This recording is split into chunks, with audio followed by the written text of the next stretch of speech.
Right. All right. You know, it only took 73 of us to diagnose that. All right. Well, thanks for joining us here on another episode of Raiders Fan Radio. What's up, guys? Appreciate you joining us here for episode number 110 of Raiders Fan Radio. So a couple things we'll get to today. We, of course, thank you for joining us on YouTube, and you can always subscribe to us at youtube.com/Murph's Fan Cave, and you can always find our show that way. And we've become big fans of this YouTube thing because of the interaction, including the interaction when people tell us that our audio and video sucks. We do still always enjoy the interaction. So thank you to those of you that have joined us today. I can't scroll up to see all the names, but Mojo, Chuck McCann, Ron, Monster Mash, Ken, Bootleg Joe, Devin, Aaron the Q-Dog Raider, Kev is in there, Chris Potts is in there. Great to see everybody. Randy Hansen. How about former defensive backs coach for the Oakland Raiders, Randy Hansen, joining us in the chat, Uncle Mosh? That is very, very cool. So appreciate everybody joining us there. All right, so episode number 110, we're going to get to the significance of the number 110. We are going to give respect to a lot of folks in Raider Nation. And we are going to cover a couple of hot topics that happened this week. One is the Mic'd Up with Gruden and Derek Carr. We're going to cover an article written by Jerry McDonald. We're going to cover some roster bonuses that got paid out. We're going to discuss the big hiring of our new general manager. Then, most importantly, we're going to get into the Sea of Fans, and we're going to hear you, and we're going to hear your takes and your sizzlers. Sizzlers.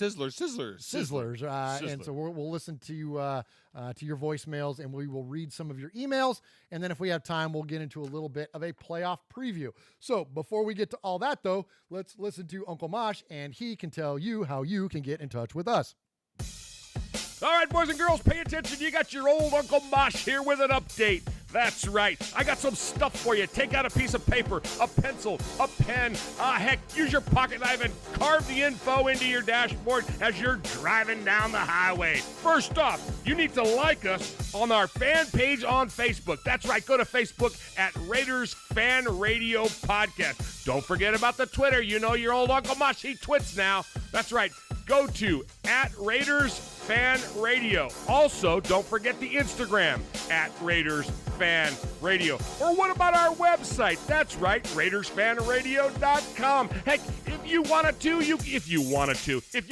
you can even email us, show at RaidersFanRadio.com, or call us on the Raiders Fan Radio hotline, 909-345-3346. That's 909-345-3346. Don't forget Merv's Fan Cave on the YouTube, where you can get all the show links like the Fan Club Blitz with Splatterhead and Fitz. Find all our stuff on podcast providers like Stitcher, iTunes, and Google Play. All right, did I hit the time limit? Good. All right, thank you, Uncle Mosh, for the contact information there. And, you know, Uncle Mosh, we always start off our shows by recognizing the show number with the significance and somehow how that relates back to the Raiders. So whether it's a player's jersey number or a year or whatnot, there is numerous ways that we can link that back. And this week, we have chosen to link it back to a yardage total. As now that we are in the hundreds, it's often apropos for us to link it to that yardage total. So for this week, for episode number 110, the Raiders' first victory this year, Uncle Mosh. Do you remember that game? Well, yeah. You and I were watching the game here in the fan cave. Yeah. And we were a little impressed. You know, it might have even been a little bit of fanboying on the other team's quarterback. There might have been a little man crushage going on. Yeah, and we're going, geez, that guy needs to be a backup to number 4. I know, right? The kid can play, and of course, the kid can ball out, man. He can. We're talking about Baker Mayfield, and so thankfully the Raiders won that game. We won it in overtime, 45-42. And despite, of course, our affinity for the Raiders first and foremost, we were like, man, old number 6, man, he can sling it a little bit, and he's been fun to watch this year.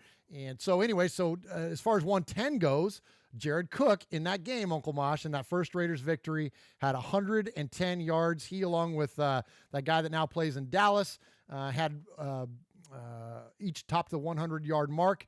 And then, of course, Marshawn ran for 130, and Carr threw for 437 in that game. But Jared Cook caught 110. He had 110 receiving yards in the game. So we want to celebrate Jared Cook today with the number 110. All right, so Mosh, let's move on to our first big segment of the show, and that is where we give respect. We give respect to around here. We don't do shout outs. We don't do props. We give respect. First off, much respect to everybody that's joining us in the chat room and hanging with us through our technical difficulties. We'll get this thing figured out. I think I outkicked my coverage with this whole camera thing is what happened.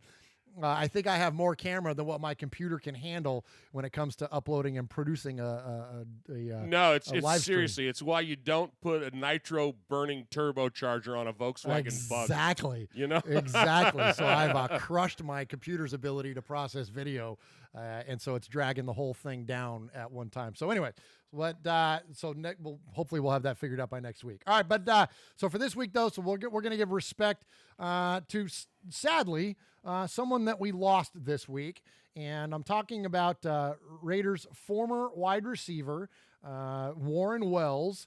If you're not familiar with Warren Wells, he played for the Raiders back in the 60s. He was part of the Heidi game. He was part of the AFL championship team in 1967. He played for the Raiders from 67 to 70 and was, by all accounts, an absolute stud. My awareness of the Raiders really doesn't start to kick in until the 70s, when I used to have you guys, when you guys used to tell me stories about the Raiders. Of course, we always knew about LaMonica and some of the, Blanda and Otto and those guys. But as a kid, I didn't really have a big awareness of Warren Wells. Did you? Because this is even, you were young. Yeah, then. This is when I was real young. And this is one of those guys that they talked about as I was becoming a fan. I don't remember a lot of watching him. Probably did, because games were always on, but didn't have that physical awareness of him. Knew about him later, like those characters, like Stabler and those to you, he was to me. I got you. Okay. All right, good deal. So Warren Wells, sadly, again, we lost Warren, but one of the highest rated shows, Uncle Mosh, that we've ever had here on Raiders Fan Radio has been Pastor Armando Leon. We've had Armando Leon on the show twice. Way back in the early days, we had him on episode number 27, and then once not all that long ago, an episode in the 90s. And still to this day, that's the highest rated episode we've ever had on Raiders Fan Radio. But anyway, so going back to that first time when we had Pastor Mondo on, he told the story where he saved Warren Wells, essentially, and that Warren had fallen on hard times. Warren, he only played a limited time in the NFL because he had some challenges in his life through substance and a handful of other things, and had later in life had really kind of been down on his luck. And Pastor Mondo tells this amazing story about how he had, did not plan on going to a game. Some things happened in his life that allowed him to, on short notice, go to a game. He brought his Nation Ministry banner to the game. The banner got shown on TV, and Warren Wells, somebody related to Warren, reached out to Pastor Mondo and asked Pastor Mondo to get in touch with Warren and minister to him. So wow, it's an amazing story. So I have just a couple minutes of that story. If you want to go back and hear the whole thing, it's on, it's on episode number 27. And listen, regardless of where you come out on your faith or religion or anything like that, this is just a cool story about one guy reaching out to another guy and sharing a moment and just trying to pull somebody up out of one human being helping another, helping him out of a bad place. And so it's great. So anyway, so here's a couple minutes of that for you from that interview. And she told me, her name is Jay Giles. She's a professor at the Houston University. She told me that she saw the banner in the end zone, and when she went to the website, the Lord spoke to her that I was called to minister to Warren Wells, number 81, who played back in the Heidi, and to only find out that he had fallen off the face of the earth. He was homeless, addicted to drugs, and so forth. She told me, I'm going to go look for him. He's in Belmont, Texas, and I'm going to ask him if he's willing to speak to you. I'm going to tell him that you're the pastor of the Raiders. Okay, ma'am. I'll wait for your phone call. Next day, that phone rings, and he was willing to speak to me. Well, his life has changed. He's a minister now of the church that took him in. He runs a men's home. He's a minister now. He's a minister now. There's some things that I shared with him that were really personal. That it was overwhelming to him, and he just kept asking me, "How do you know that about me?" I go, "Mr. Wells, I don't know anything about you, with the exception of you wearing number 81 and being one of the greatest players to ever play for the Raiders. That's all I know about you. I know about the Heidi game because you were part of that. Daryl LaMonica. That's all I know about you.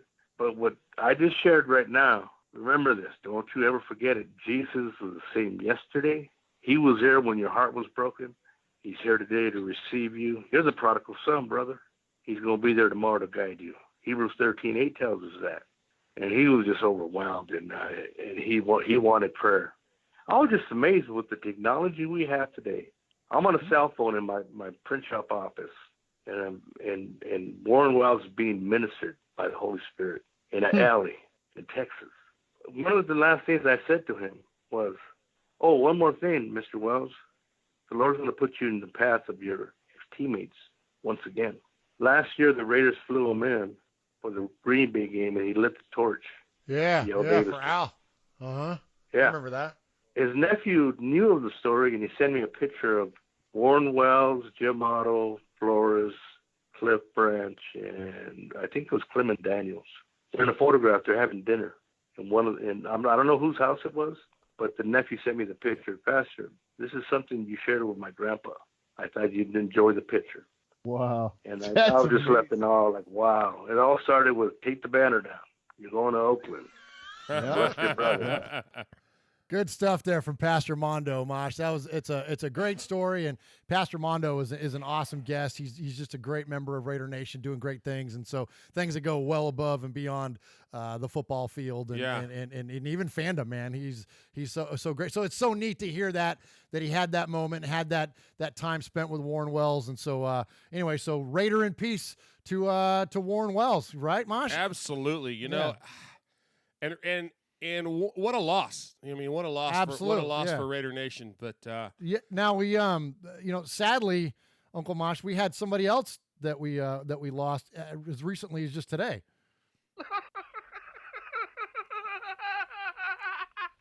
Mosh. Wait for now it. for something completely different. Wait for it.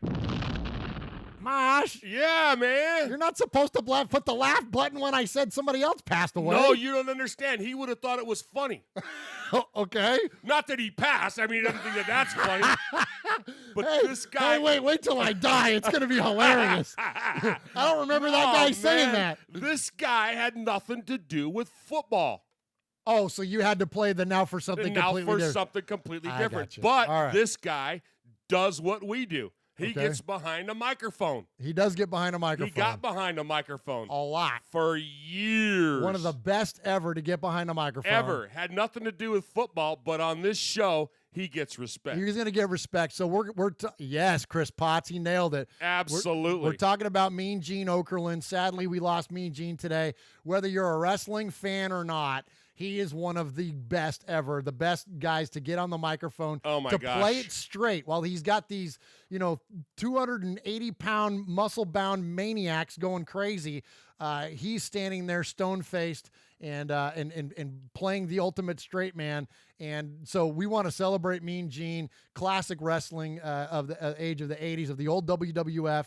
And, Mean Gene was, as I mentioned, famous for playing it straight against these people that are going crazy. Sure. But he did break once in a while. And it was really funny when he would break. And so I have just a clip here, just a couple minutes long, of Mean Gene and some other guy, I don't know, going at it. And the other guy that he's talking with here, he's another commentator. And the guy I think he's Scottish, he's got a cricket bat on his shoulder. Right. And Mean Gene is standing there with a plunger on his shoulder. And this is the exchange that they had. He is a classic. I think that's what you'd call Brutus Beefcake. Right, Lord Alfred Hayes? If you say so, Gene. Sterling Certainly. performance. Absolutely. Stiff upper lip. Yes. What do you have there in your hand? This is a cricket bat, Gene. I'm forming a cricket team.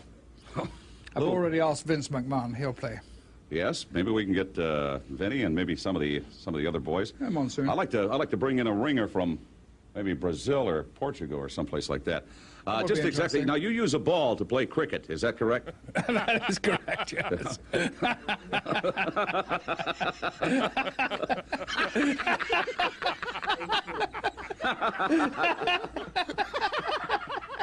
Very informative we are here. Let's bring you up to date on the travels of the World Wrestling Federation as we tour the country. Oh my gosh, isn't that great? Man, what a voice! What a voice. I mean, just unbelievable. What a character. He wasn't above being made fun of. You know, he a lot of that stuff. Gosh, Jesse the Body, of course, little known fact. Jesse's the Body's the one that gave him the name Mean Gene, and the fun, that was a slam because Gene Okerlund was known as one of the sweetest, nicest guys in the business. One of the only guys who stayed married for 54, 55 years to the same woman, had 2 kidney transplants, and his last kidney transplant, he got his kidney from his wife. Oh my gosh! Yeah. Wow. I mean, he check was, out you with the Mean right? Gene knowledge. Oh yeah. Well, his best friends in the whole world were Hulk Hogan and Bobby the Brain Heenan and Iron Sheik. He was even Iron Sheik's best man at his wedding. No kidding. Oh my gosh. You know, that's Mean awesome. Gene was amazing, and you know he did stuff like he always had this shtick about. Well, when he would interview women, that he wouldn't look him in the eye. He'd look a little bit lower. And that started out as a joke. So then he brought it into his shtick, you know, so that people could make fun of him and stuff. And it was just, awesome. but he wasn't. He's like you and I. He's not above laughing at himself. Yeah, right, you know? absolutely. And that was what I always got. And I saw Kev called me out there. No, that guy wasn't Scottish, but I was thinking of he did a bunch of stuff with Piper. Because Piper used to say he was from Scotland, even though he wasn't, but he would say that, Sure. and so because he would always ask him how are things going in Scotland and whatever, so that's what I was thinking of. So I apologize there, but yeah, man, Mean Gene. So Mosh. So as far as on the mic, I don't want to say best voice ever, but he's short list, right? He's up there top 5. with top 5 as far as just golden as John Facenda. Right, some people would put Dan Patrick in there. You know what I mean? But he's on that kind of elite. He's that caliber. Yeah, you bet, absolutely. You bet. Good stuff. So, so we definitely want to give respect to Mean Gene today. And yes, I saw in the chat there also Super Dave Osborne, man, passed away. And they were the same age. I said to you, "Wow, Super Dave, wasn't he my age?" And you're like, "No, man, he was like Mean Gene's age. Yeah, like 75, 77, something like that. 75. And talk about funny." Oh, man, my he's God. great. That guy was a riot. Have you ever, not to go completely off the rails here, but it is the offseason now officially. Yeah, it is. Because we don't have the playoffs to talk about for the Raiders. Did you ever see the show? You don't do Netflix. Never mind. There's a show on Netflix called Comedians in Cars Getting Coffee, and it's brilliant. And Jerry Seinfeld hosts the show, and he picks out a classic automobile, and then he goes and picks up a comedian, and they drive around, and mostly they talk about comedy. And so this guy, and Super Dave, I forget his last name in real life. It's Bob something. He's a big time writer and was like a big contributor to Curb Your Enthusiasm and whatnot. Like he's a way big like behind the scenes type guy. Like you know how like what's Jimmy Fallon's announcer? What's his name? Oh yeah. Higgins or whatever. Higgins, and who was actually brilliant. Exactly. He's the guy. I had that student that did that internship there. Yeah. Super Dave was one of those kind of guys. Like he was the guy that like kind of played it cool, but really he was the brains behind a lot of things. Right. All right. So anyways, it's him and Jerry Seinfeld in Comedians in Cars Getting Coffee, and it's friggin' hilarious. So we definitely want to give a lot of respect to Bob Einstein. Thank you very much, Chris Potts. Great call. All right. So we would definitely want to give respect to those gentlemen, and rest in peace, Raider in peace. And you know what I mean? Sad that we lost some icons this week, but they always come in threes, huh? You know, I guess they say that. I don't know that I buy into that. Okay. Because they always go, they come in threes. Well, maybe they come in twos or fours. Where do you start the count and where do you stop the count? Yeah. It's like that name George, man, and don't get me going there. Oh, boy. All right. Well, we lost Super Dave, Mean Gene, and my camera this show. So they come in three. And we did lose one other famous name, the name that goes on the list of the names that shall not be spoken on this Oh, program well, okay. again. Let's I'll let you take it. All right, let's do this to cleanse the palate then, because we want to give proper respect to another name on our list today. But let's do this as kind of our in between we had the passings, and now we'll just say it. Greg Papa, former announcer for the Raiders, former radio broadcaster, current Bay Area talk show host, has been announced as now he's going to be the voice of the Niners. That just gives me Ashito right here. You know, I just get a little bit of heartburn. He's had a case of the ass for the Raiders and Mark Davis and whatnot for a little while now. And we've been saying on this show, he sounds like sour grapes. Yeah. He sounds bitter.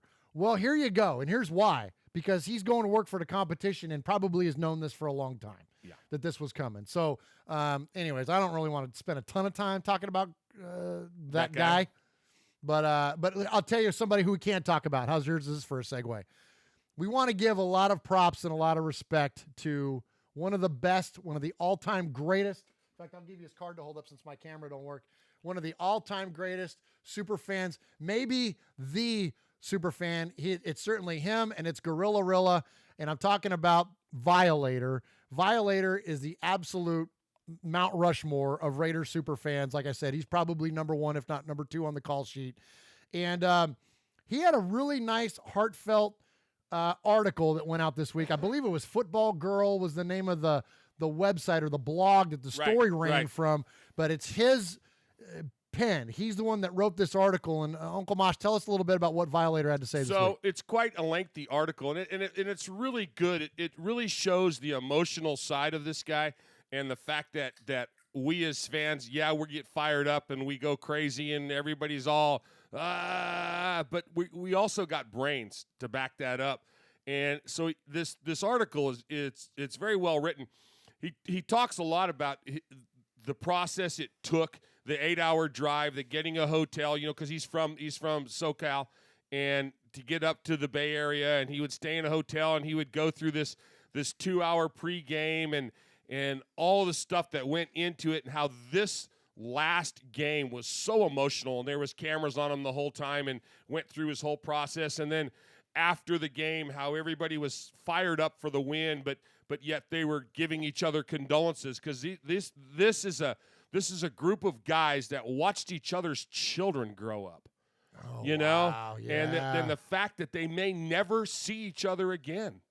Wow. And so it wasn't so much of a sense of loss of the Coliseum, but a loss of what they had and what they had built, that and community, the camaraderie yeah. and the community. And all of a sudden, you realize that this may not happen again. And people would say, well, why wouldn't you just, if you're closer to Vegas than you are to than you are to Oakland, so just get your seats over there. Well, he had applied for his PSL, and then when the prices came out, they were so high at the new stadium that he was basically priced out.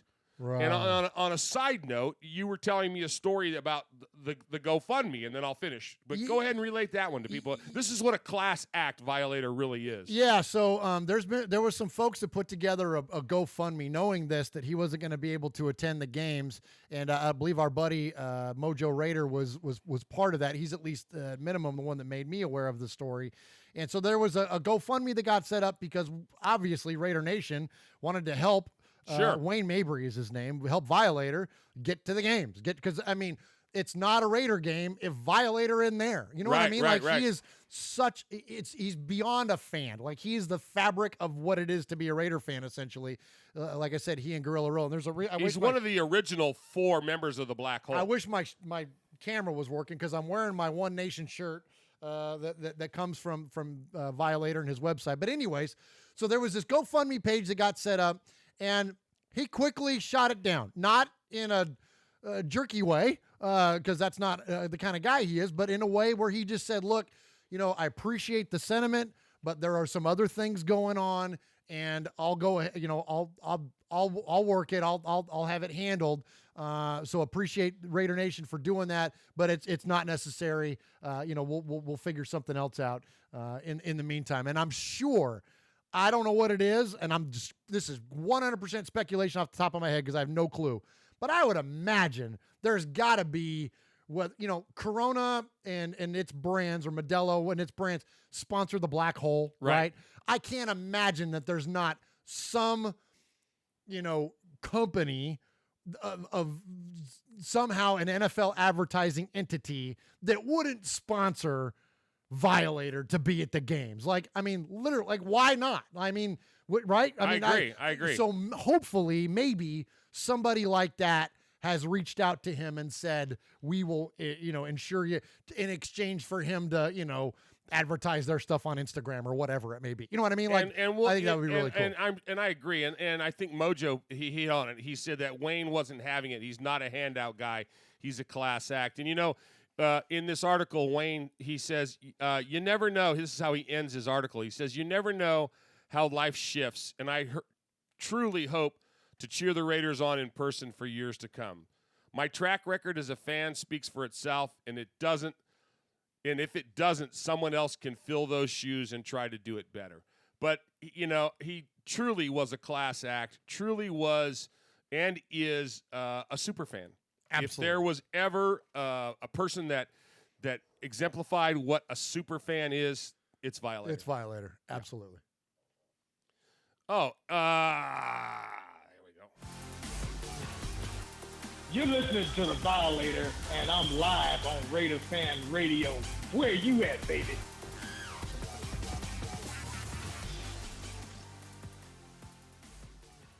All right, Uncle Mosh, next up here. So there's some phenomenal footage that came out this past week. Of course, we're talking about the Raiders post-Broncos game. We're going to pretend that last game of the season didn't even happen. I don't even remember Week 17. Do you? Did it happen? I was busy that week. I was, I don't even know what went on there. But the week before that, we beat the Broncos, last game ever in Oakland.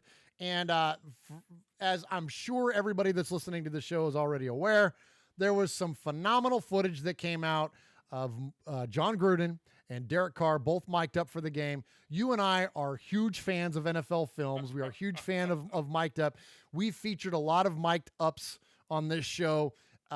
We're not going to feature these ones tonight because they're each like 7 minutes long, and it wouldn't do it justice for me to sit here and edit out, handfuls of clips or whatever. Go listen to it. If you haven't heard it yet, just Google John Gruden mic'd up, and it will come up. It's very recent, and it is some of the best, most entertaining Gruden sound bites, insights into the dynamics between him and Derek Carr, insights into the personality of Derek Carr. We kind of already know what Gruden's like, and we already know what Derek's like too, but not in the moment as much. So to see Carr, even Mosh goes, he's kind of a cornball. He's very much a cornball, and I love that about him. Yeah. And so anyway, it's really great. So go watch the Derek Carr and John Gruden mic'd up. I promise you will not be let down by either of those. It's great stuff. And kudos to them, not only for being willing to be mic'd up, but the way that they celebrate with the fans before and after the game was just amazing. Okay, Uncle Mosh, another story here that came out this week. Speaking of Gruden and Carr, there was an Outlook article that was put out this week in the Mercury News, and it was put out by Jerry McDonald. In Raider Nation, you'll hear me rally against lots of people in terms of their news coverage, and because we always will call it out when it's news coverage that's not accounted for or appropriately or is pushing some sort of agenda. There's a handful of guys that never do that, though, frankly, and one of those guys is Jerry McDonald, writer for the Raiders for the Mercury News. He's fantastic. He and now Matt Schneidman also writes for the Merc. It's really, speaking of insightful boots on the ground type reporting. You really get a sense of what's going on. It's not speculation. It's not trying to, fortune tell and look into his crystal ball. He's taking firsthand accounts of what's actually going on the field, at the facilities, and he's reporting on it. And one of the things that I like about Jerry is that he will, he's not a Gruden basher. He's not a Raider basher at all, frankly. He's willing to kind of take a scenario and, like I said, look at it and then report on it in a way that I think is fair. Not always positive. I'm not trying to say that he's always, Pollyanna about things, but he's fair. And so one of the things that came out, there's a lot of criticism this week about the way the Raiders closed out the season. I mentioned the game in Kansas City, and while it was not ideal, right, we were all disappointed in the way that it went down. But I also think that we were so lifted up the prior week in the way that we beat the Broncos, the last game in Oakland. Everybody's on this emotional high, and then we go to Arrowhead and lose. And I think that we were kind of set up a little bit because we were lifted up so much the prior week. So we fell down hard, man. I mean, it sucked that game. And so, there was a lot of criticism getting thrown out there. Derek didn't play the best in that game. He had some weird passes, some questionable passes. And so here came the critics, as they do, off of a tough loss. And so Jerry fairly stands up in this article and says, but the most important development in this game was not Derek Carr's play singularly to the game, was not a pass or two, but the important development, which could pay off, and I'm reading him now, which could pay off wherever the future is for the Raiders. It's not that Derek Carr and John Gruden seem to grow together in a coach, CEO, quarterback partnership, which is I messed up the wording on that.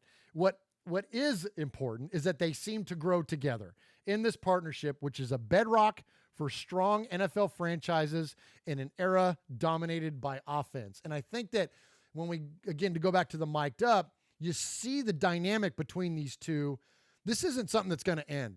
Derek Carr's not going to get traded. Derek Carr's going to be our quarterback for the foreseeable future. And I love the idea that Jerry doesn't come out of this and say, well, Derek Carr sucked, the Raiders sucked, we got blown out in Arrowhead. He says, okay, yeah, these unfortunate things happened in this game, but what did I learn from it? I didn't learn anything from the game singularly. I don't look at it in a vacuum. I look at the big picture. The big picture says that the dynamic and the relationship between Gruden and Carr is going to be one to foster and grow and to be part of Raider Nation for the indefinite future. Mosh, what do you think? I agree. And I agree with what Randy Hansen said in the chat. He said the Raiders actually dominated the first half. The four turnovers can make it look incredibly deceiving. Absolutely. Great point. And man, there was so much of that stuff. Carr, like Pirate 1975 says, Carr is the future. Carr is 100% our future, and it shows. And and Cook's going to be part of that future. I believe. I really believe it. I think that there was a couple times on that one play that where we said, you and I said, why did he quit? Why did he quit? Why did he quit? Oh, yeah. Cook thought it was a running play. Yeah. And it's, it stated that in that article, because that was, and you saw them talking, and it wasn't a butt chewing on the backside. It was like, dude, that was an intended pass. Oh man, Yeah. I thought, there again, that's that what you're talking about, that big picture stuff. So absolutely. Hey, look, the way I look at it, we got 2 out of 3. We got 2 out of 3. We got Pittsburgh, we got Denver, we got Pittsburgh, and we got the Donks. We almost got KC, Mosh, and that's a great point. Nobody's ever hit 666 in the majors. Yeah. So 2 out of 3 ain't bad, bro. 2 out of 3 ain't bad. And yeah, it really was. I mean, we talked about it during the game. We're like, gosh, if it's not for these turnovers, we might actually be leading this game. Yeah. Let alone having it be close. We might actually be winning this football game. So, yeah, that was definitely unfortunate. All right, Uncle Mosh, one more Raiders story before we get to the big story. One more small story is that the Raiders extended 4 roster bonuses this week. And I'm not going to sell the lead because I think there's a hidden story inside this story. Okay, story within a story. Story within the story. So the overarching story is that the Raiders pay 4 roster bonuses, freeing up $5 million. So that's now, by all accounts, roughly $85 million that the Raiders are going to have in the offseason. I don't think the Raiders are going to blow it all out and go spend it all. I think we'll see a little bit of movement. I think we could see him sign somebody like a CJ Mosley or whatever, which would be great. But I don't see him going and spending all that. They'll probably work up to it by the time we get to Vegas. But anyways, the names on the list that were extended roster bonuses, Jordy Nelson. So what does that mean? You extend the roster bonus. It means these players are going to be on the team next year. So these 4 players are going to be Raiders next year. Jordy Nelson, Tyre Whitehead, Lee Smith, and linebacker Kyle Wilbur. These are leaders at their positions all the way around, even Jordy. Thankfully, he picked up his play here towards the end of the year. But all these guys, leader of the linebackers is Whitehead for sure. Leader of the tight ends is Derek Carr's spirit animal, Lee Smith, and certainly one of the leaders on special teams is Kyle Wilbur. But the story within the story, Mosh, and what do you think about this? This story was broke and reported by and on location by the Las Vegas Review-Journal, not any of the Oakland newspapers, not any of the Bay Area newspapers. This was a Vegas story. What do you think? I think it's fortuitous. It's saying, I mean, we know what the future is. We know we're not going to be there. We know we're moving. But the fact that the Las Vegas Journal is putting people in place to cover that, you know, the Las Vegas Journal has people in Alameda. Man, they're buying in, baby. They are. I mean, we always knew they were buying in, but this is huge. This is huge. This every you watch from here on out, every move that the Raiders make, the Las Vegas Journal is going to be on it. It's going to be on it the way the Bay Area papers should have been. Yeah, and way that, you know, they're going to learn something from that. Absolutely, absolutely. Good stuff, Uncle Mosh, and good stuff from the Las Vegas Review-Journal, and good stuff for the Raiders, man. I think these are good. You like the names on the list? You like those 4 guys, extending all 4 of them? I've always been a Jordy Nelson fan, though. You like Jordy. And I going back to the mic'd up, I love that. Remember that? Yeah. You know, I wish I had Aaron at quarterback. Yeah. And he says that it's just, he's mic'd. Hey, I wish I had. You know, Yeah. I mean, what a great guy. What a great chemistry that it shows between them. Absolutely. And you know, I think that's so good for Derek. I think to have these older guys, the way he looked to Marshawn Lynch. Yes. You know, yes. the way he can now look to Jordy. There's a reason that those guys were brought in, and I bought that from the beginning. That those guys were brought in to help bring along this quarterback. You Absolutely. know, you don't necessarily have to bring in an old quarterback to bring along your young quarterback, but if you can bring along the guys that he's going to be throwing to, the guys that he's going to be handing off to, the guys that he can look to that have another vision from their perspective on the field, man, that's huge. Great point, Uncle Mosh. Love it. And I'm with you. I think those are definitely some good names on that list. All right, you want to hit an audio bite here? We'll catch our breath, and then we'll get into the big news of the week. You betcha. You betcha. Hey, Raider Nation, I just want to say hello. This is Pastor Mondo of NationMinistry.net. You're listening to Raider Fan Radio with Uncle Mosh and my brother, Murph. Just win, baby.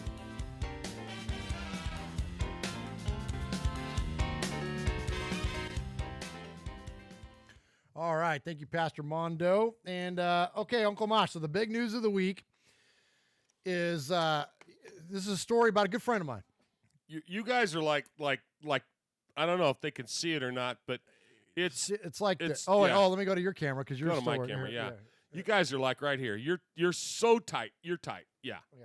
All right, so we're tight. So Uncle Mosh is referring to my best friend Mike Mayock, and I'll go ahead and tell the story. Tell the story off the top just to get it out of the way. I met Mike Mayock one time. You did where? I did. I met him at the Knoxville Courtyard by Marriott. It's not just a commercial. Are they our sponsors? No, but they are the official hotel of the NFL. And when you see those commercials with Rich Eisen and all that stuff, it really is for real because those guys stay at courtyards. And I know that because I met Mike Mayock at a courtyard. So for those of you that know, we live in Tennessee. Uncle Mosh and I do. We're originally from the Bay Area, but we live now in Middle Tennessee. And sometimes I travel for work. And one of the days I traveled to Knoxville. And I was sitting there eating breakfast, Uncle Mosh. And amidst my hash browns, I looked to my left, and wearing a light blue NFL Network polo shirt is Mike Mayock. And so I finished up my breakfast, and he was in the middle of eating, so I didn't want to just, go and totally interrupt him and like sit on the end of his table and take a selfie. Yeah. But I said, "Good morning, Mike." And he looks up and he goes, "Hi, how are you?" And I said, I'm great, sir." I said, "Nice to meet you." And I said, I'm a big fan. And he said, well, thank you. And I'm trying to recall, I'm paraphrasing a little bit, but I said, I go, "What are you in town for?" And he said, well, UT is having their pro day. So I he's gotcha. talking about the University of Tennessee. And I said, some big names to watch, because if you think back to, you don't know what year this is. This is 2013. So if you think back to 2013, this is Cordero Patterson, this is Justin Hunter, and this is Tyler Bray, quarterback, who actually went undrafted. Yeah. But, and I said, oh, cool. I said, well, I'm a Raider fan. It sure would be cool if they, in the late rounds, drafted Tyler Bray, because Tyler Bray, he's out of the league, I think, now, or I forget even where he's at. He's a backup to a backup somewhere if he is. But he's a big, tall guy with a big, strong arm. Yeah, And this is in the Terrell Pryor Raiders. Sure. So as much as we loved Terrell Pryor, we didn't know what the Raiders were going to do at quarterback. It was so, iffy back then. This is just before Derek Carr, right? And so, anyway, so I said, well, it sure would be cool if they looked at Tyler Bray in the late rounds. And he said, yeah. He said, well, the Raiders sure could use an arm.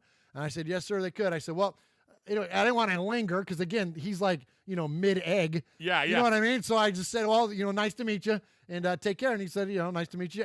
Nicest guy in the world. And a couple things I remember in talking to him, the guy's ripped. Like Is he really? He's like 60. He's your age. Yeah. And he's in. So he's ripped like I am. Exactly. Nice. But I looked at him and I'm like, this guy reminds me of Uncle Mosh. Yeah. Aside from the Philadelphia accent. There you go. He's all Mosh.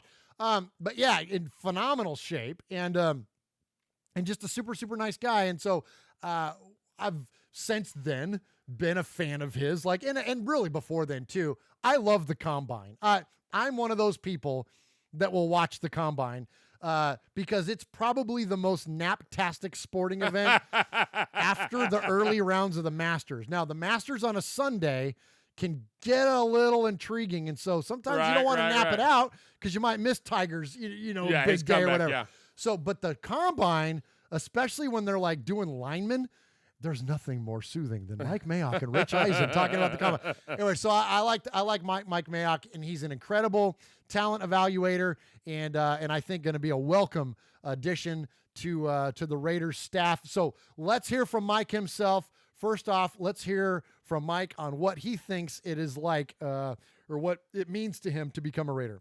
When you think of the Oakland Raiders, this team, this brand, what this team really represents, what do you think of? Man, I think back to the good old days, the quote good old days. When it was dirty, it was all grass.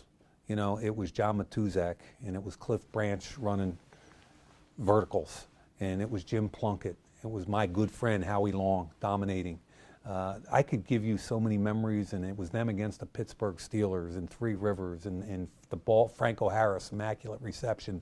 I remember the good and the bad. I could go on and on with you about the history of this franchise. And to be honest with you, it kind of just, it humbles me that I'm now an Oakland Raider. And like Howie Long has said to me, once a Raider, always a Raider, man.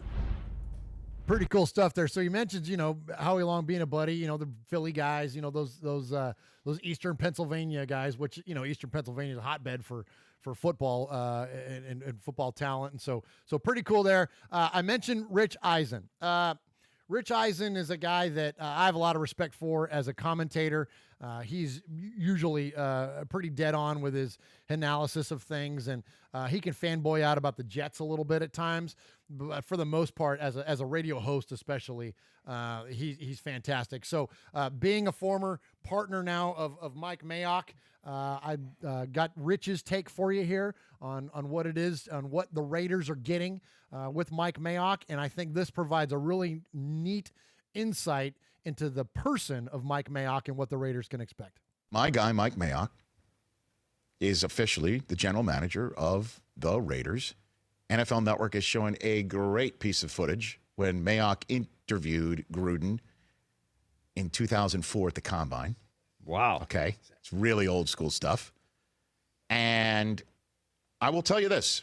Hey, this has been rumored for a couple years now. I will tell you this. Here's what the Raiders are getting. They are getting a tireless, hard worker who is, and I understand, well, it's a TV guy, and what does a TV guy really know? Mayock's not a TV guy. He's a hardcore scout and talent evaluator that stumbled into television and made a great career out of it. And what they're going to get is a grinder of tape and a guy who identifies the love of the sport because he has an unparalleled love and passion for the sport. And sometimes it might affect his evaluation, and I understand it's being pointed out on Twitter. He liked Gabbert over Cam Newton, and I think he liked Gabbert over Cam Newton because Cam said that whole icon and stuff. But he also pegged Jamarcus Russell not being a lover of the sport, and he would have worn a Raiders uniform if he was a general manager then. And what Gruden's going to get is unvarnished opinion. I have been on the tail end of it on live television for a baker's dozen worth of years.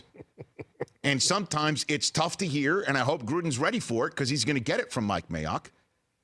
And what they're going to also get is a roster not full of heavy-legged waist-benders and people who have ankle flexion and quicker-than-fast people.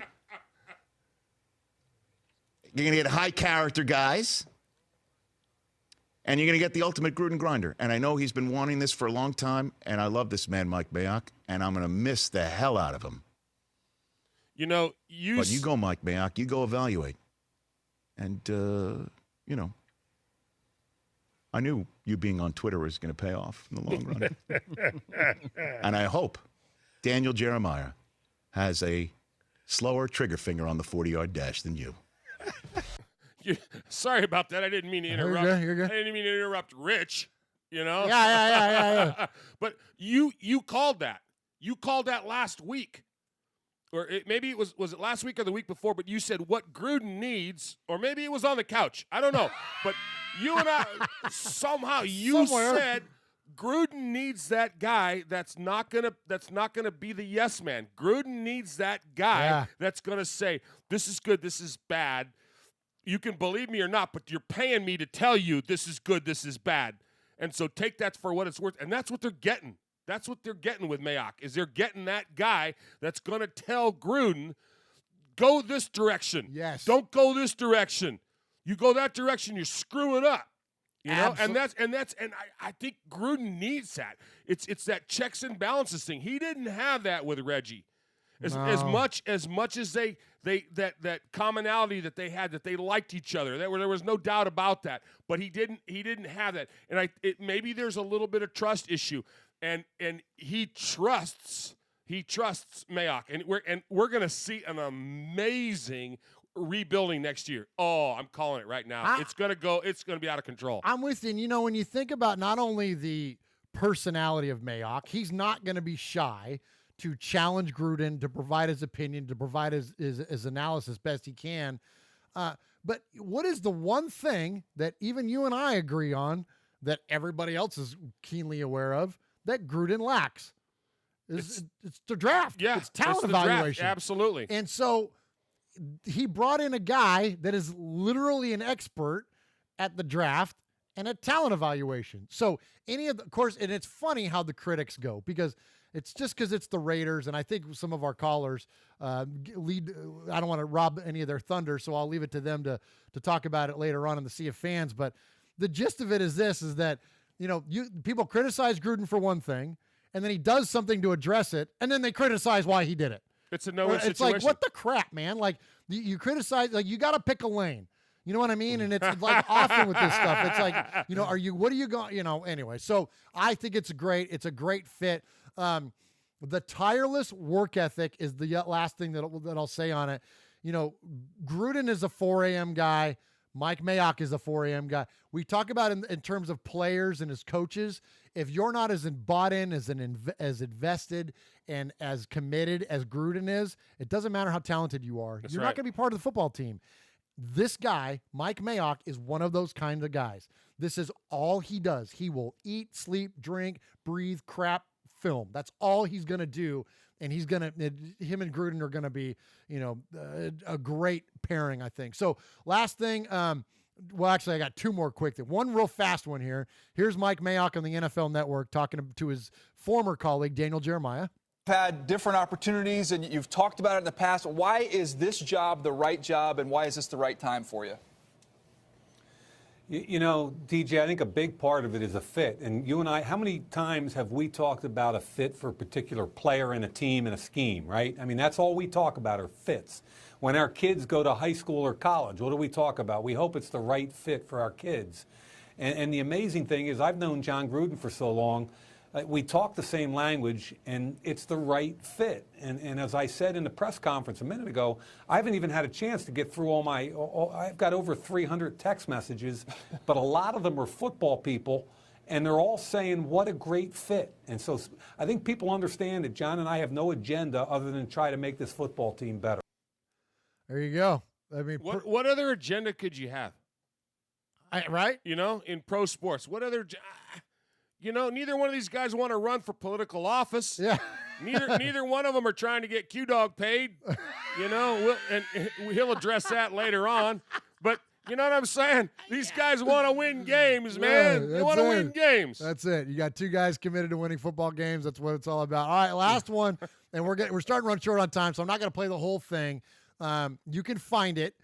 Go Google Mike Mayock interviews John Gruden. I'll have a piece of it here for you. This is from 2004. You heard Rich mention it at the Combine. This is gold, man. I wish we had time to play it all, but I want to make sure we get to see your fans in. But so just know this, though, is that it is, again, really keen insight way before they knew they were going to work together. This is what year is it? 2019? It's 19 now. 19 minus 4 is 15. You did math. You just did math. Yes. We're all about numbers. 15 years ago, these guys do this interview, and they are in complete lockstep, and you know it is, even though Mike Mayock is the one asking the questions. You know that he's in lockstep with Gruden based on the answers. And there was no agenda back then because they were operating in two completely different wavelengths. Right. So in terms of employment, so knowing that and then knowing what their roles are with the Raiders, this is really, really cool stuff. So again, I'm just going to let it roll for a minute, and then I'll cut it off. But go find it if you want to hear more. Okay, John, we've had a lot of coaches and general managers talking about this whole quarterback issue. Last 3 Super Bowls, the highest drafted quarterback was a 4th rounder, Gannon. Now, what is your opinion? Do you pay the high money to get a franchise guy, or do you try and get one of those guys that makes smart decisions, gets rid of the football? It took Gannon and Brad Johnson a long time to play at the level that they played at. If you got a chance to get a great quarterback at any round, pay the price and get him on your team. That's what I say. He's the guy you start with. Well, you got to have a great quarterback to win in this league. We all know that. And sometimes things go in cycles, I think, just like the last 3 or 4 Super Bowls. Okay, now in this particular combine coming out this year, you've got Manning and Roethlisberger. People are putting that, quote, franchise tag on them. I know it's early in your evaluation process. Have you had a chance to watch some of them? Looked at them and looked at some other guys. Rivers at NC State's a very good player. Drew Henson, who was a top flight quarterback at Michigan a couple of years ago, is going to enter this draft in some capacity. Right. It's just a great year for quarterbacks, and unfortunately, I don't know if we have enough ammunition to get up there high enough to get one of these guys. Now, when you come to this combine, all the fans out there thinking, the 40-yard dash, the bench press, philosophically, what are you looking to get out of this? Well, obviously the physicals. Get the medical history on these players, learn a little bit about who they are as people, their agents, where they're going to be on draft day, when their workouts are going to be, right. And just to get an initial impression on how firm the handshake is, what the eye contact is like, and how much they love football. All right, I'm going to go ahead and cut it off there. I love that, Mosh. They talk about those are the kind of intangibles, like, a handshake, eye contact. You know what I mean? The first impressions, like those are the things that go a long way with, those are the things you can't measure at the combine. You can't run that. You know what I mean? Those are just things that are inherent in the players. And those are the things that both these guys are going to be looking for. And I think it's great. So I'm excited for the matchup. Again, if you want to hear more of that interview, go find it. But Mosh, it's time. We're starting to run a little bit long. So let's go ahead and jump into it. And let's hear from somebody else that's not named you or me.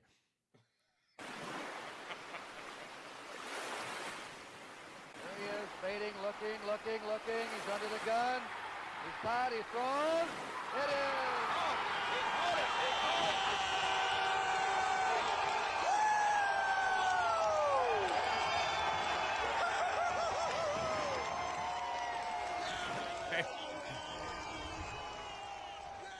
You want to shout the chat out first? No, I just, it's funny, the chat, we're so lucky. We really are a lucky group of folks. We got Randy Hansen here, former coach. How cool is that, and man? he's just, the guys, everybody's just, they're going back with him. And, we have always had a great group on the chat. But the fact that the Randy Hansen, he laughed. He wrote "Sea of Hands," exclamation point. But, Mike Mayock, last word on him. The guy played college football and college baseball.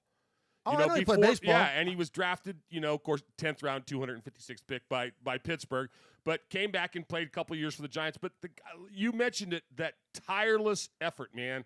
I got so much respect for people like that. Yeah, so, man, absolutely. Anyway, relentless. Yeah. Those two things I just wanted to, shout out to Coach for jumping in here. We appreciate him a ton. Yeah, it's so cool. And I know that everybody enjoys being able to interact with him that way. And we're just you and I are just so blessed to be able to provide this forum. For the fans around the world to be able to talk to a guy that's not even in this country anymore. That's just rocks. And talk about firsthand accounts of the ongoings of the Raiders, man. Appreciate Coach for sure. Coach Randy Hansen for joining us there. A few other names. I can't scroll up, but I see Spooky is in there. Aaron Q-Dog Raider. Of course, Kev, YD, Mojo, White Stallion, Ron, Sean Garcia, Chuck Splatterhead McCann, Bobby Wasabi. Appreciate all of you all for joining us here and bearing with us on the early technical difficulties that we had here. Did we have technical difficulties? Oh my gosh, that was so long ago. I don't forget. That was like last week's game. I forgot about that. Yeah, I can't even get like a half a K over here, let alone 4Ks. I put up 4Ks and I killed the computer. All right, so but Uncle Mosh, we hit the music there in the famous intro to.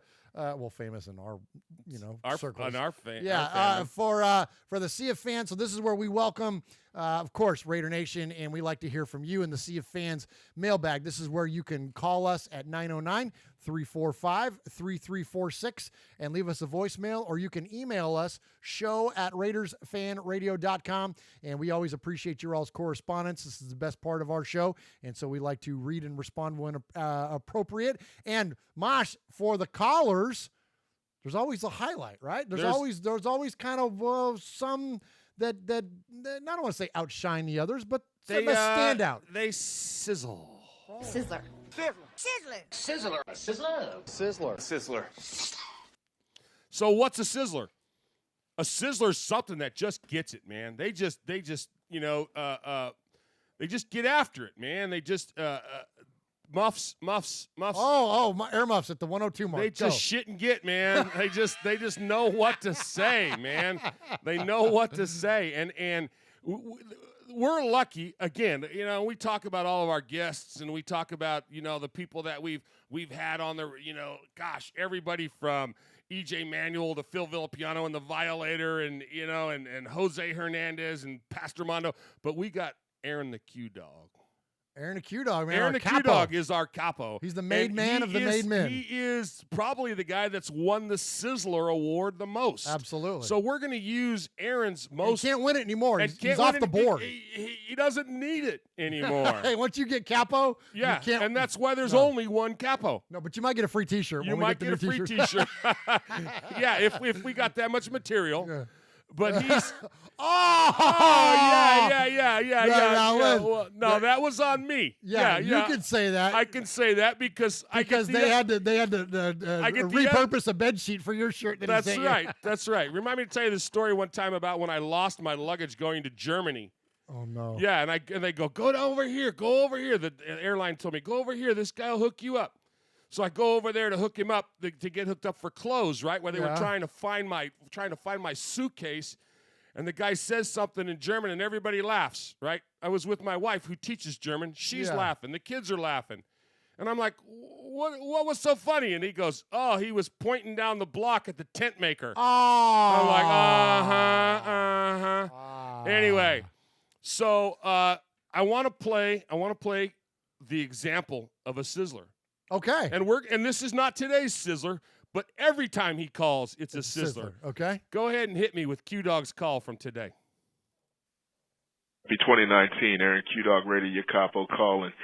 Hey, let's get down to it. The off season's here. Of course, we all know how we did the bed. Yeah, we messed it completely, totally, thoroughly, but all eyes are to the future because the greatness of the Raiders is in its future. So says our beloved, leader Al Davis from the Crypt. I'm sitting here looking at this article right here, and it's talking about, the must signs, re-signs, and don't signs for the upcoming season. And I happen to agree with most of them. They talk about Jared Cook. Now, this is out of, the SB Nation blog, so, poorly written, but, very informative as always. Jared Cook, yeah, absolutely bring the guy back. 10 years in, 10 years good, snubbed in the doggone Pro Bowl. I mean, how can that happen? But you know what? More atrocities are going on, And I'm going to leave Trump out of this. But anyway, Doug Martin, on the fence, man. We can bring him back. Maybe not. I'm not going to miss the fumbles if we lose him. If we bring him back, I like the heart, and he's a Bay Area diehard. Dwayne Harris, this guy is a genius on the special teams. I mean, this guy is well thought, well executed. He could be a little faster, but you know what? We're comfortable with him. He's a known commodity. Daryl Worley, got to bring that guy back. Now the moderates, Jonathan Hankins, lose weight, bye. See, Eric Harris, you know what? This is starting to sound like a hit list, so let's go ahead and call it the hit list. Denzel Good, out of here. Rashawn Melvin. And it should have already played down now. Gilchrist, got to go. Frosty Rucker, lose weight, got to go. Clinton McDonald, got to go. There's nobody else to mention. I'm so looking forward to bringing Chris Warren III back and seeing what he can do in tandem with somebody we can get in the draft. But now we got to give a little respect for 2019. My defenders are silver or black. Raider Lim, Raider Cliff, Raider Terrence, Raider Tony, and our president Willie Flores, big ups. And, of course, Raider Ramon in Charleston, West Virginia, my man, 40 grand, tight with that mechanics. And lastly, I got to give it up to the main men, Mojo Raider and Big Raider Trucker. Mad love. Got to get me one of those shirts. And before I sign off, no respect goes out to the CEO with the world's worst haircut. No, I'm not talking about Mr. Davis. I'm talking about Trump. He's effing with my money. Bring the government back to work. Holla. So that's a great example of a sizzler, man. He hit it all. So before we get started on the calls, I got a few emails I got to read. Okay, hold on. I want to respond to something real quick though. Okay, go ahead. Okay, I love his hit list is great as always. I love it that he called out Chris Warren Jr. III. We're fired up to see this guy next year. Oh, yes. He's going to be awesome. I love the way that Doug Martin ran the ball here late in the season, as we all did. And I think it's matching up somebody like Martin with somebody like Warren, that could be great. Because, I mean, Marshawn's really going to be up in the air coming off an injury and his age and them not playing in Oakland and all that. And then the last part is Cook. That's going to be really interesting. I mean, of course, we all want to see Jared Cook come back. But I'm just curious to how expensive he's going to be. And at this stage in his career, will he, and I don't begrudge him for it, but will he want to go and pursue that one last big payday? Because I think the Raiders are willing to break open the checkbook a little bit, but probably not willing to pay goofy money. And there's always a team that's going to be willing to pay goofy money. So that's going to be interesting, Aaron. I think that's probably, out of all of the players that we still have on the team, whether we retain their services or not, that's going to be a big time wild card. And, especially with Darren Waller coming along too. Right. He can play some tight end, and then with him coupled with Derek Carr's spirit animal already, and Derek Carrier maybe coming back. I don't know. It's going to be interesting. So I think that the great call is always Q-Dog, and those two players I think is going to be an interesting dynamic on both accounts. Yeah, and we're high on a lot of those guys that he was talking about. So. Hey, so somebody that we're high on is Haley from Scotland. So it's her. The email starts with, "Hey Murph and Uncle Mosh, Haley from Scotland here. Bit of a newbie to the NFL and the Raider Nation. Only been following this sport since 2013-ish.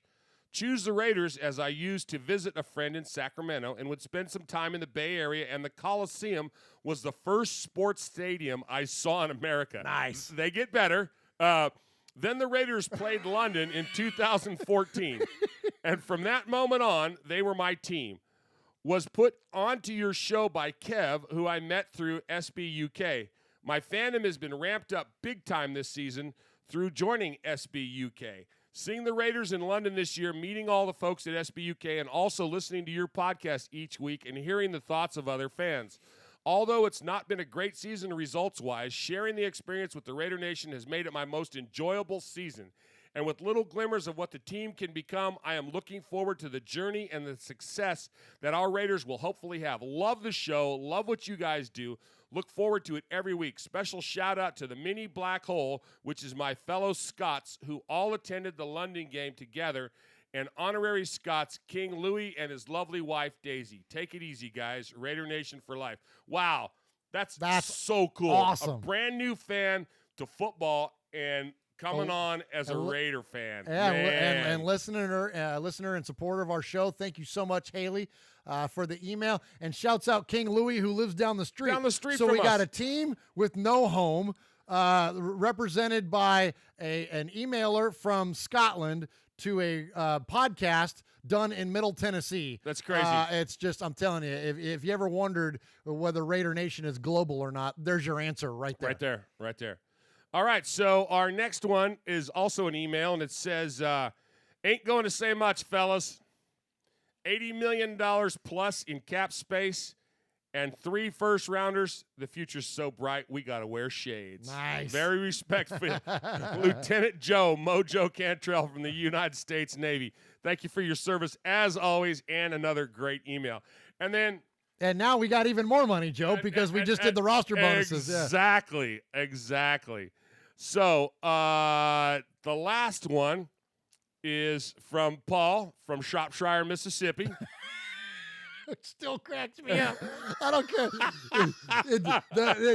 We alluded to where Shropshire is in relative to Birmingham, England, and how that would look in our country. But the fact that he's picked up and ran with it, that's the funny part. That is it's great. It's not what we said about it. It's what he's done with it is what's so great. So, he says, hey, Happy New Year, everybody. A disappointing way to end the season with the defeat against the Kansas City Chiefs. There was some good stuff in there at times, but too much Keystone Cops football in the first half. Anyway, let's not dwell on that. The new GM is Mike Mayock, and I'm really excited by this. I think him and Coach Gruden are really going to work well together, and the man's knowledge of the college game is outstanding. I totally agree with him. I know the free agency / combine / draft dates are a little way off, the minute, but I'm sure they're already started the process of identifying the right people for the future. Think positive, everybody. In light of this, I've started my own preparation by watching the Key and Peele videos again. I think the best players for us to look at are Tyrell Smoochie Wallace, Hingle McCrackleberry, and Xmas Jackson Flaxen Waxen. If you haven't seen those videos, you've got to go see them. So funny. Watch Key and Peele. It's the all-star introductions. Oh, it's my hilarious. gosh. Love and best wishes, guys. Love you, Raider Nation. Regards, Paul from Shropshire, Mississippi. Great job, Paul. We featured those videos because Charles Woodson was the inspiration. Right. When Charles Woodson got on and said, Charles Woodson, you know the school. It's so good. But anyways, great stuff there from Paul in Shropshire, Mississippi. All right, hey, let's hear from Beto. Beto. Beto. Raider My Beto. bad. Okay, we go. Hey, it's Raider Beto coming from LA, and I'm glad the season's over because, man, if we had to see some tough losses just like this one, especially to these Kansas City Jackasses, man. Well, like I said, I'm glad the season's over. 4-12. We probably have the 3rd overall pick. I think we're tied with the Jets. Another coin flip there. So either way, we're gonna pick high. 4th highest cap space in the NFL, so that's good. That interception by Derek Carr, the first one, that was Cook's fault. Like, he was not looking. Like, come on. Like, that was Derek Cook's fault. I don't blame Derek Carr. The second one, yeah, I blame him for that. But either way, well, what could you do? You know what I'm saying? We got to fix a lot of positions, especially on offense. I think defense is solid. There's 2 drops by Tahir Whitehead that could have changed the game. I think at the first interception, Tahir Whitehead could have ran into the house. But either way, Dwayne Harris had a good game. Special teams played, I guess, okay, judging from this whole game. But, you know, it is what it is. Next season, we'll be 8-8, hopefully, because if you look at it the whole season, it's just there were so many games that we could have won. Like the Miami game, the Denver game, and then other games that if a couple things went our way, we could have won them, and we could have been at least have higher winning percentage. But either way, it is what it is. I'm gonna start uploading YouTube videos to my YouTube channel called Raider Beto. I'm gonna put my first video up today or tomorrow. So check that out if you want to. And appreciate the season, guys, and keep coming up with the videos because, F the media. They don't know what they're talking about. All right, great job there, Raider Beto, and thank you for the call, and congratulations on your new endeavor. Yeah, And we're all about helping other guys out, man. absolutely, It's all about yeah. the fandom, man. Shoot us a Come link. on. Shoot us a link, and so we have an accurate channel for you, and we'll retweet you and post it on our Facebook or whatever. Absolutely, we will do that. So, all right, next up, let's go hear from our buddy Alex in Tucson, Arizona. Uncle Mosh, Murph, Raider Nation, hello, this is Alex Sandoval from Tucson, Arizona. Oh my gosh, I am just cracking up over here.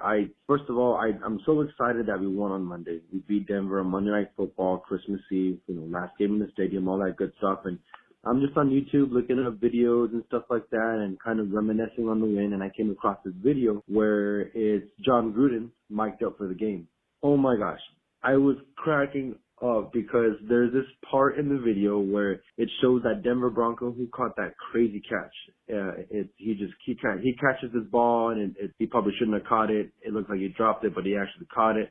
It happened early on in the game, and he catches the ball. He gets up and he starts kind of like making these laughing noises and kind of taunting John Gruden. And John Gruden just gives him the death stare and says, "Shut the f*** up." Oh my gosh, I could not believe that he said that. That was just like, oh, that was so funny. Anyways, congratulations to the Raiders who were there, who could go to the game. Congratulations to, everybody who's, been there through thick and thin. And, I feel like that was a strong win for them. All right, great job there, Alex in Tucson. Mosh, I said we weren't going to feature all the mic'd up because it's so long, but I did clip one little part out. Comes down with it, gets up, nods into the Raider bench.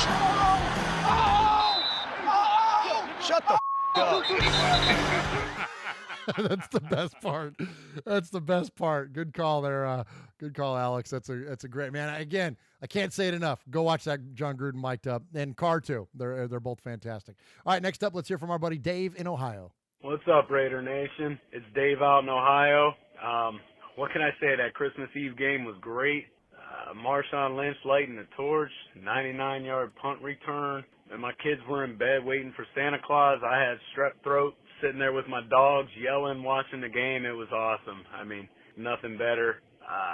If you get a chance, check out Gruden mic'd up during that game. It was something. It's awesome. I've shared it with a bunch of people here. I mean, even fans that aren't Raiders fans love it. It's great. So, well, we're almost into next season. Hope everybody had a good holiday season. Go Raiders. All right, good stuff. Yeah, Dave, I love it that he's cheering on the team and hollering with a strep throat there. That's awesome, man, that you hung in there and still, man, strep throat's brutal, man, let alone be hollering at a Raider game because of it. And so, yeah, great stuff there. And, yeah, it's just the mic'd up is fantastic. All right, next up, we're going to hear from our buddy Monster Mash Ken. Murph, Uncle Mosh, Little Murph. This is Monster Mash Ken. Well, it's a wrap. 2019's done. 2018's done. On to 2019. It's a disappointing season, and I think that's the best way to sum it up. Everybody had high hopes with Gruden coming back and just with some of the people we put in place. But I think it all starts with Mac, leaving, and then it just kind of had a domino effect from there. Maybe even want to go back as far as saying King getting cut, Marquette King. But it is what it is, I think Gruden's got to build something to put in Vegas, a product that sells, and he's got to put butts in the seats, and he's got to clean. He had a clean house, got to make a mess to clean a mess. Anyway, it is what it is. I think this game tonight, Kansas City is just a powerhouse. They were playing for something, and we weren't. It's hard to go into Kansas City and expect to win. I did think that we would put up more of a fight, and we just got creamed. We got demolished, and it is what it is, and it sucks, and it's a tough pill to swallow, but it kind of just sums up our season. Just the way we started it with all these turnovers, and it just wasn't meant to be. So on to 2019. Anyway, I'd love to see you guys down in Tennessee. I'm really, really going to try to come out there. I think with the 3 picks, if we keep them all, it'll be a lot of fun. Let me know what your plans are. I'd love to support you guys out there with the podcast and as well as the Raiders wherever they end up playing. As far as picks goes, I know I can't stress enough, Raider Nation, do not get your hopes set on one particular player because you're going to be pissed off throughout the summer. in the off season because you didn't get what you wanted. Just think of a few players that you're going to be happy with in the top 5. Looks like we're picking 4th, I believe. Personally, I like Pharrell from Clemson. But you know what? Like I said, that's just me. I'm not anybody. Looks like Mayock may be the GM. Seems like he knows rookies. So I hope that works out.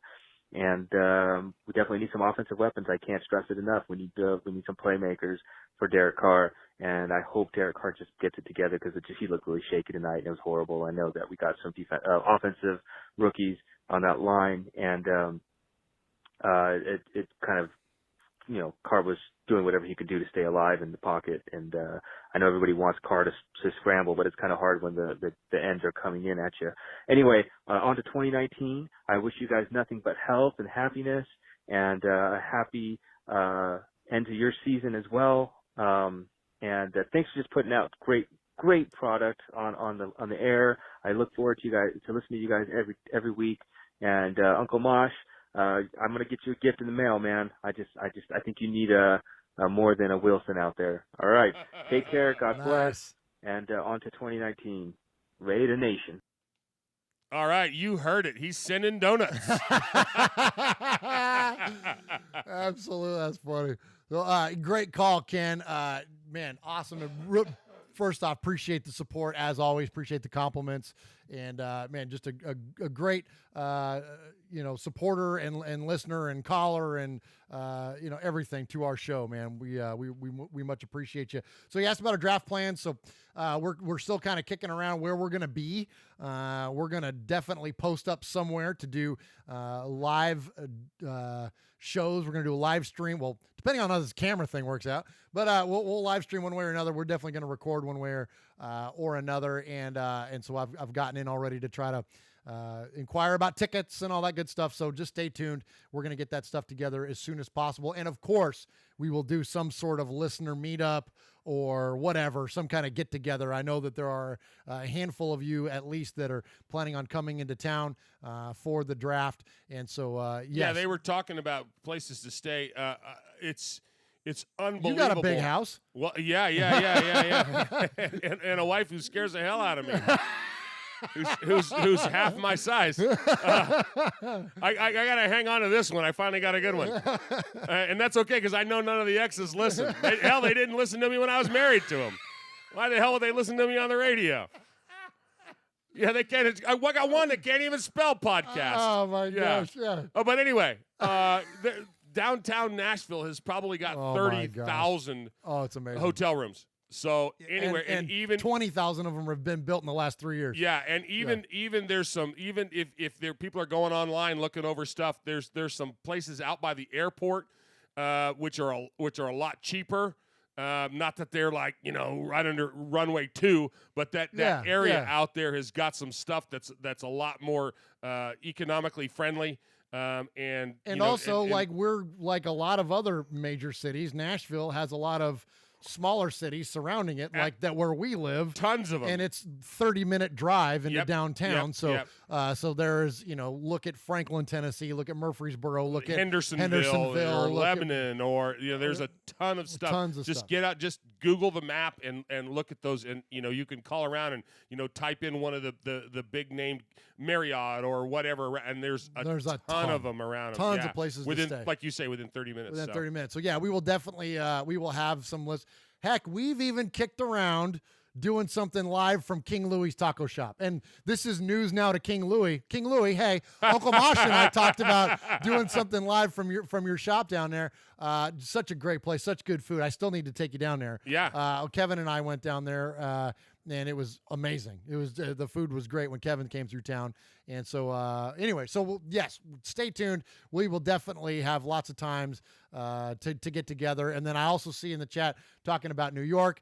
And about having the Made Men of Raiders Fan Radio get together. And of course, now that Uncle Mosh is an official member of the New Jersey chapter of the Black Hole, we will definitely put that on our list of places to visit when the season starts. But it always depends on scheduling because Uncle Mosh has school and we have, family business to attend to and whatnot, like everybody does through the course of the season. So we got to be strategic on where we go, and it all depends on where it falls on the calendar. So it would be nice if New York is the one, but that will certainly kind of remain to be seen. All right, so next up, let's go from Nashville. We went to Jersey. Now let's go to a pasture in Texas, Uncle Mosh.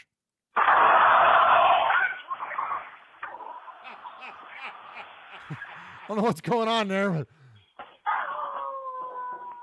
he cracks me up. Dogs howling in the autumn wind. Right. Oh. You already know who it is. It's your boy, B-Dog, howling from a pasture in Texas. How's it you guys been, man? It's been, what, a 1 month long hiatus? I mean, it's been a while. Glad to be back on the radio station. Glad to be watching you guys again. All right, let's cut to the chase. That was a shit show the other day that I watched. I don't know what that was. I mean, come on, man. Like, Derek Carr, I love the man to death. And I'm a Derek Carr apologist, just like you, Murph. But, come on, dude. There's this thing called ball security. I mean, you might want to try it. No, in all seriousness. Ball security, number one thing to work on in the off season. And, man, Rayshawn Melvin, I trusted you. And what did you do? You spat upon that trust, man. I trusted you to cover someone that game, and you didn't do it. I'm just disappointed. That's all I have to say. But, I mean, the only thing that kept me from driving a baseball bat into my TV that game was the fact that I don't have a baseball bat. And it was awful. I couldn't watch it. I tried unplugging the TV, tried to go throw it in the trash can, but no. I had to have people hold me back for that. Oh, I was getting mad. I was getting real mad. Oh, man. You wouldn't have seen me when I was mad. You wouldn't have wanted to see me when I was mad. But let's look on the bright side of things. At least the Raiders haven't lost in 2019. There we go. We accomplished something. All right. In all seriousness, it's great to be back. And it's great to see y'all again, Mosh, Murph, and wishing Raiders Fan Radio a great 2019. All right. Talk to you guys later. Bye-bye. All right, Uncle Mosh. Okay, so when Eddie Murphy did Delirious, like, 25 years ago. Remember, was it longer than that? Was it like 30 40 years ago now? But okay, yeah. Stop. Yeah. He did this thing about he made a crack about Michael Jackson, or he did the follow-up to Delirious. I don't remember what it was, and he said, "Yeah, I heard Michael's mad at me." Oh, yeah, you know what? Yeah. I ain't scared of Michael. Come on, Michael. I heard you're looking for me. and I'm not disparaging B-Dog at all, but he just doesn't sound like he's angry. You know, he's fired up, but people had to hold me back. I love that guy. He's great, man. He's so funny. I love that, man. Great call. Capo says B-Dog's new swag is choice. Oh, man. Very, very funny, man. Great job, B-Dog. Keep coming with those calls, man. You're working your way up the highlight reel, bud. Absolutely. You make my day, B-Dog. So, so he mentioned, Rashawn Melvin, and you and I watching that game, Mosh, we were like, oh, boy. Now, granted, that one play was a Joseph. Wait, who did he mention? Rashawn Melvin. So Rashawn Melvin, gosh, the one that he Joseph drops down a little bit too far into coverage. He wasn't playing cover two over the top in the zone like he was supposed to. But Melvin got juked on the route, then had a chance to catch up, and then took this weird angle away from the receiver. Like he had him. Like the receiver had to slow down to make a play on the ball, and Melvin. That's his new tune. Oh, that was rough, man. We're with you, B-Dog. That was a rough end of the year for Melvin. I don't know. Maybe somebody in the chat can answer for us. And Q-Dog mentioned him earlier. Worley is a must-have.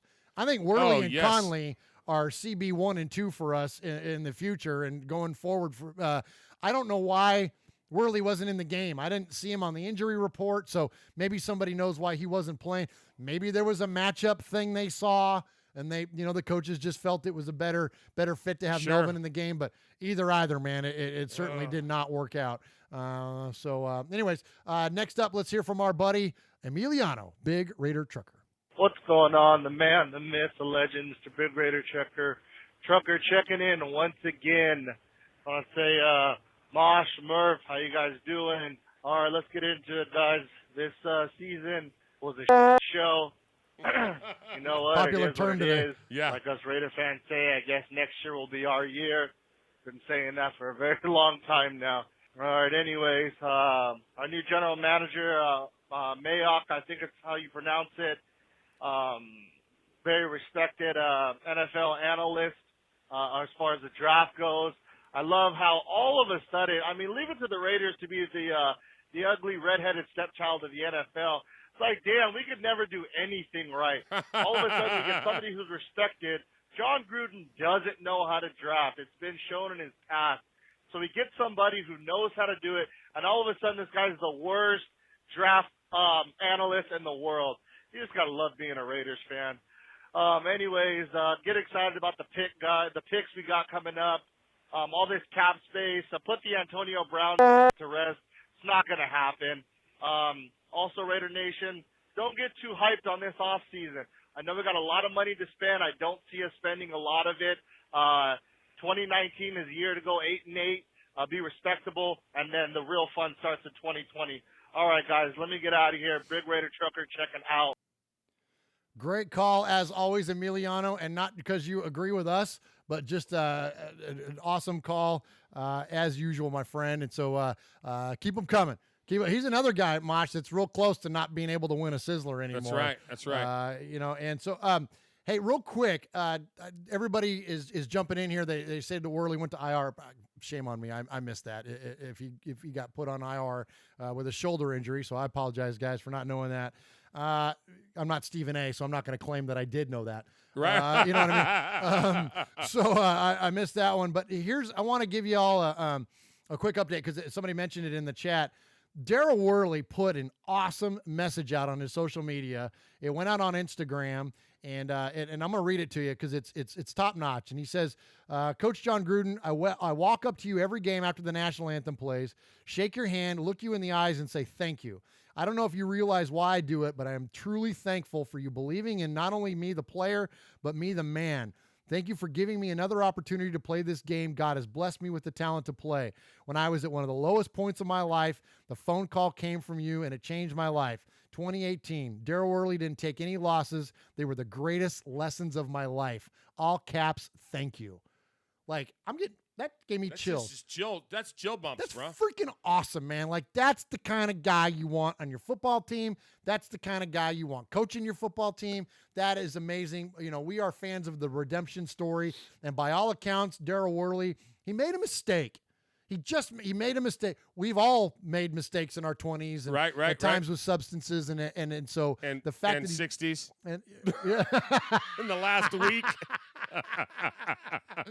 So how's that New Year's resolution going, Mosh? Oh, can't wait for 2020. It's going to be a great year, gosh, right? 2020, yeah. All right, let's that last one here. Let's go to our buddy Ron in Ohio. Hey, what's up, guys? It's Ron calling in.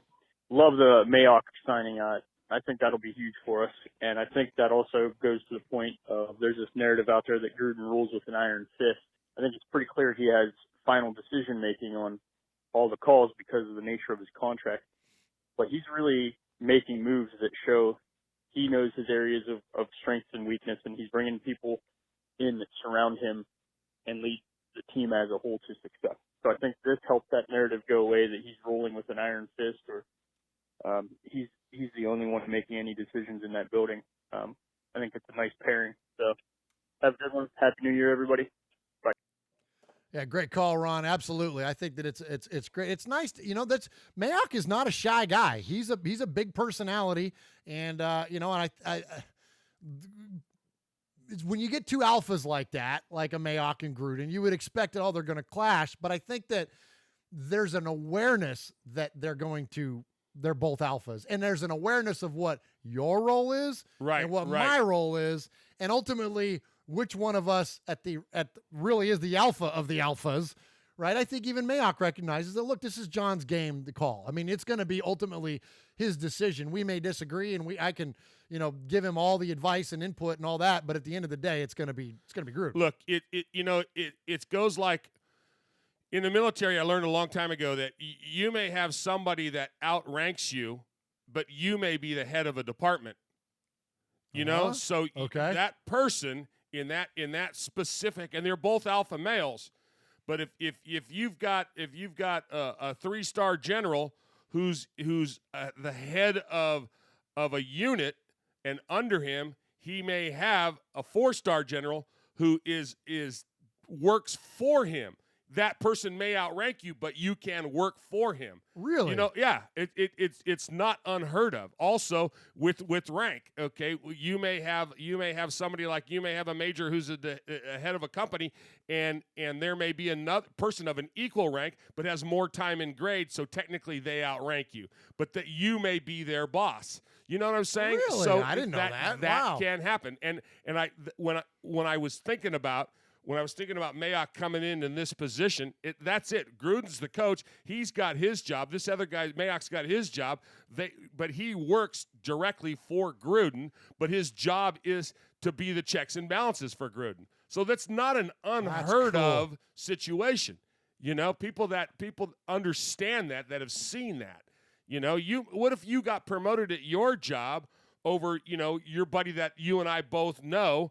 You would go to him for advice, knowing that, you know, that Matt has all that, you know, that knowledge and everything. He's your trusted, still guy. my mentor. He's still your mentor, but you could be you technically are his boss. I got you. You know, so That's great. it happens. Yeah. That's cool stuff. Good Okay, so good insight there, Mike. So I got a sizzler for us. All right, real quick before you get to that, Ron's leaving and he says he's headed off for his birthday dinner. Well, happy birthday, Ron. Happy birthday, Ron, yeah, man. Ron, right on. Looking all of like 25. That old? Yeah. Yeah. He's a youthful 30. Sorry about that. I don't know how old Ron is. I don't know. We don't care. I'm being silly, but happy birthday, Ron. Yeah, right on.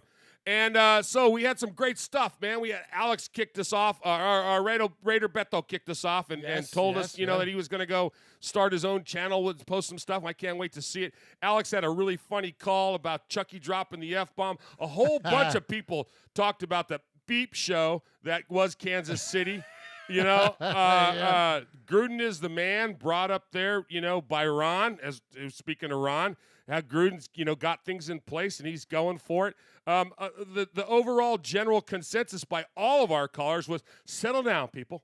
We got a whole bunch of picks. Settle down. Yeah. You know. Yeah. But you know, even Monster Mash Ken wished everybody a happy New Year. You know, talked about this KC in the summary of the season and is sending me donuts. And I mean, you know, life's good, man.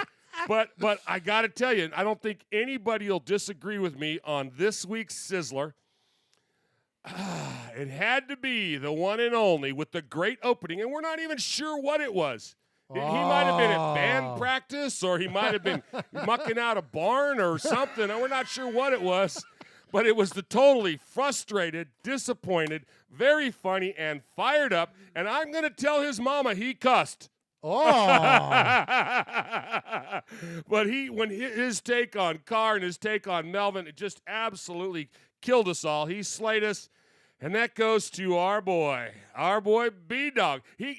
B-Dog was so good that Aaron even said, you know what? I'm thinking about moving back to Texas. Sizzler. Sizzler. Sizzler. Great job, B-Dog. Excellent job on the call. B-Dog. You are the Sizzler this week. You know, y'all keep at it with those Sizzlers, with those great calls coming in. Look, I know we're headed into the offseason. Well, not headed. We are in the offseason as Raider fans. But keep the calls coming, please. We love to hear them, and it is our favorite part of the show. And, you know, we got some prizes coming from Dead Pirate Sports, and so we will we'll fire you out some hey, you know what? Raiders fan radio gift boxes or something. Yeah, and just to make Q-Dog happy, because he asks for it a lot. Q-Dog, just for you next week, we're going to do this. Capo asks for it, Capo gets it. We're going to do a Tailgating Too Much featuring B-Dog. Oh, I like it. Okay, deal. All right. Even though he's not near old enough to drink. yeah. It's a futuristic. Futuristic. Well, now that we're in the office, we'll have a little bit more time because it's tough to cram. It's, you know, we set out every week to do a 90-minute show, and here we are at, you know, an hour and 39 minutes already, and still had more to go. So it's tough for us to get that. But now in the off season, that's the best time for us to do Tailgating Too Much. So we will definitely have those coming up for you this week. We are Metallica, and we are here for your Oakland Raiders! You know why we out here, and we ain't playing around today.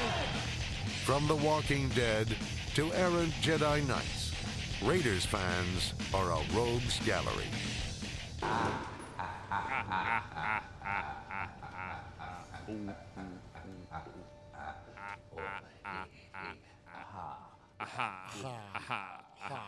All right, Murph. All right, Mosh.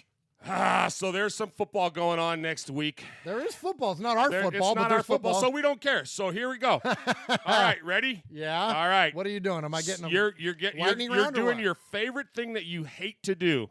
Predictions. Oh, jeez. All right. Saturday, Indy at Houston. Give it to me. The most boring game, probably the lowest ratings of the week. Yep. And every year, Houston is in the first round of the wild card game. And because of that, just because they're going to have I think Frankengoober, otherwise known as Andrew Luck, is going to see them to a first playoff win in a while. So give me the Indies. You got it. Seattle at Dallas. I think that Dallas is highly overrated. Thankfully, one pooper is not thankfully. I hate to wish bad luck on someone. But the way he badmouthed the organization, it doesn't hurt my feelings to see that he went from great to absolutely nothing these past 3 weeks. And I think that Dak Prescott is not enough to carry that football team. Give me Seattle and their defense on the road. Okay. LAC at Baltimore. You know, I can't root for the Chargers ever. Nope, it's ever only in the history of the world. Barely easier than that to root for the Ravens, but I still think that at the in the playoffs, you still have to run the football, you still have to play defense, and these guys can play defense amazingly, and they're running their football with Lamar Jackson, who is going to be the youngest starting quarterback in NFL playoff history. Just because of that story alone, give me Lamar Jackson and the Baltimore Ravens. Wow, fantastic. Well, is he older than B-Dog? Probably. Honestly, not by much. He's No. 21. B-Dog, I'm guessing. I don't know, 17 maybe? Yeah. So ain't by much. Nice. And the Phillies at the Chicagos. I hope the Phillies cream them. I mean, come on now. We've already been inundated with enough. Oh, I know, Khalil right? Mack stuff. Come on. And Trubisky's this and Trubisky's that. Can Trubisky just please go out there and throw 4 picks? Give me the Eagles, man, just because I'm rooting for it. Okay, so your picks are Indy, Seattle, Baltimore, and Philly. You're picking 3 away teams. Yeah, because I root with my heart, Mosh. These are not heady picks. No. These are hearty picks. All right. Yeah, so that's why is- I'm so bad at this, because I this is- root for I choose this stuff like a fan. And Yeah. we're not going to even talk about the next week because we won't know who's playing who. No, until we'll next just week. go to those 4. We'll start with those How 4. about- And next week, I might ask you. And next. Okay. See? No. See? Bring it on. Fair's fair. Bring it on. Fair's fair. Yeah. Let me say that before we even get further down this, I will say this. As a fan, because that's what we are, and that's what I root as a fan, my preferred Super Bowl this year, Brady, Breeze. Give me the 2 Hall of Famers. Oh, going 100%. at We it. talked about that last week. Yeah. Wouldn't that be great to see those two? And the stupid Vikings last year not only kept us from seeing Brady Breeze, but kept us from seeing Rodgers Brady, Right, which would have right. been amazing too. Single-handedly, the stupid Vikings broke Aaron Rodgers and then knocked the Saints out on a fluke play. So thankfully, there's no Vikings to get in the way this year. But yeah, that the would battle just, of the old goats. It would be amazing. Look, these guys are in the twilight of their career. Who Sure. knows how much longer they're going to be there? And you know, I'm a firm believer of. Look, and I get excited about the younger guys coming up too, and I know you get tired of seeing the same old guys in there. Right, you get right. People, they hate on Brady just like they hated on Jordan, just like they hated on Kobe. They hated on you hate on the guys that are there all the time.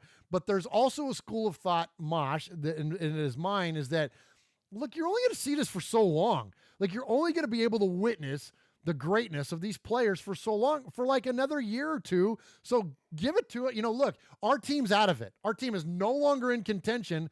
So at this point, as an NFL fan, I root for the story. As long as it's not a Chief or a Bronco or a Charger or whatever, give me the story. So I'm going to root for Brady Breeze, man. And you know, and how cool would it be to see Breeze, because he's going to probably get MVP. You know? I don't know, man. Mahomes. Yeah, but if Breeze, Yeah. if you know when exactly is the voting? Is it before the Super Bowl? Yeah, I believe so, right? Doesn't it? I don't know. I don't remember. I don't remember either. Shame on us. That's why we're not analysts. We're fans. We're fans, exactly. Yeah. So, but it's based on the regular season. It's not based on what you do in the playoffs. Correct. Which is what a lot of people say is that, well, it should be based on what you ultimately end the season at, where you end up in the ranking of the playoffs and whatnot. But here's, honestly, what my vote would be?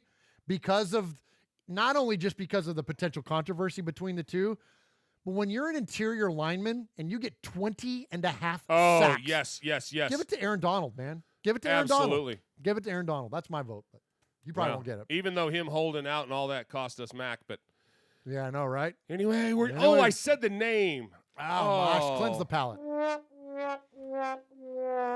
right, there we go. All right. Well, y'all, thank you so much for joining us here for another episode of. Excuse me, I'm burping into the microphone. Yeah, good one. Yeah, that's my nephew. Yeah.